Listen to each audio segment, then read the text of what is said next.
একজন নাস্তিক সে প্রকাশ্যে ঘোষণা দিল, আমি আল্লাহকে অস্বীকার করি, আমার কোনো সৃষ্টিকর্তা নেই, আমি একজন মানুষ, আমি মানুষের উপকার করলেই আমি সব কিছু। সবার উপরে একটা বাংলায় কথা আছে না, দেখেছেন না, সবার উপরে মানুষ সত্য, তাহার উপরে নাই।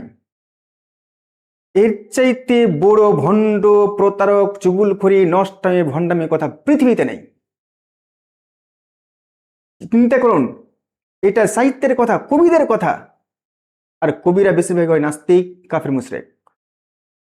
দেখবেন সবার উপরে মানুষ সত্য, তাহার উপরে নাই।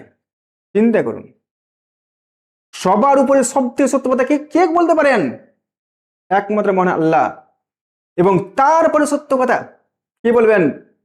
বিশ্বনবী হযরত মুহাম্মদ সাল্লাল্লাহু আলাইহি সাল্লাম 63 বছরের জীবনে তিনি একটা মিথ্যা কথা পর্যন্ত বলেননি।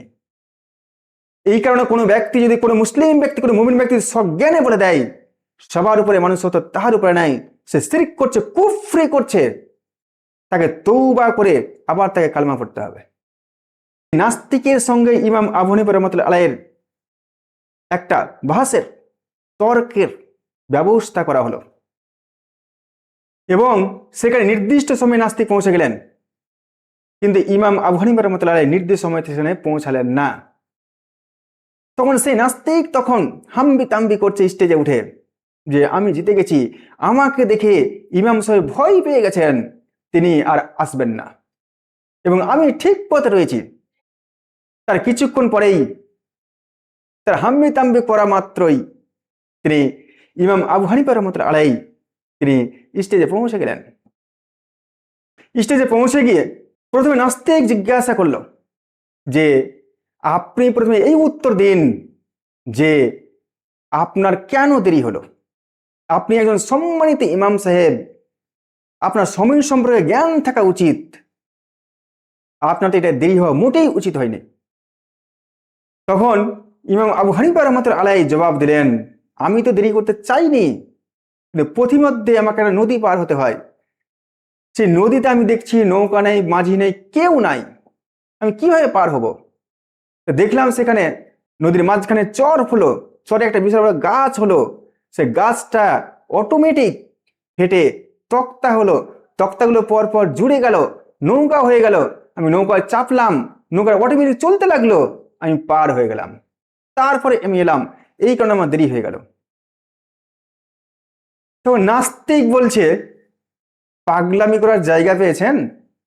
আপনি এমনিতে দেরি করে এসছেন, তার উপরে আপনি মিথ্যা গল্প ছড়াচ্ছেন যে গাছ নিজে নিজে হতে পারে, নিজে নিজে তক্তা হতে পারে, নিজে নিজে নৌকা হতে পারে, আবার নৌকা অটোমেটিক চলতে লাগলো, এটা হতে পারে? কেউ তাকে যদি সৃষ্টি না করে হতে পারে? সম্ভব নয় এটা।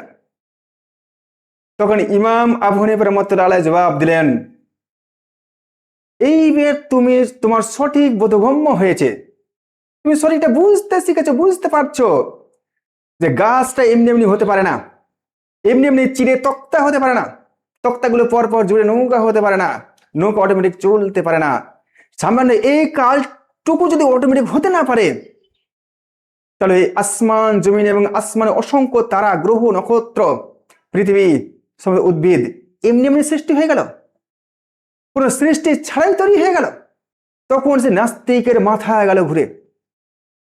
তিনি তৎক্ষণাৎ ইমাম আবু হানিফা রাহমাতুল্লাহ আলাইহি স্বীকার করলেন অবশ্যই সৃষ্টিকর্তা একজন আছেন এবং তিনি ইসলাম কবুল করলেন। আলহামদুলিল্লাহ। এই কারণে আল্লাহ রাব্বুল আলামিন সূরা তুরের 35 নম্বর আয়াতে বলেছেন যে তোমাদের কি এমনি এমনি সৃষ্টি করা হয়েছে? তোমাদের কি কোনো সৃষ্টিকর্তা নেই, না তোমরা নিজেরাই সৃষ্টি হয়ে গেছো? আপনারা সবাই বলুন, মহান রব্বুল আলামিন আমাদের সৃষ্টিকর্তা, তিনি আমাদেরকে সৃষ্টি করেছেন।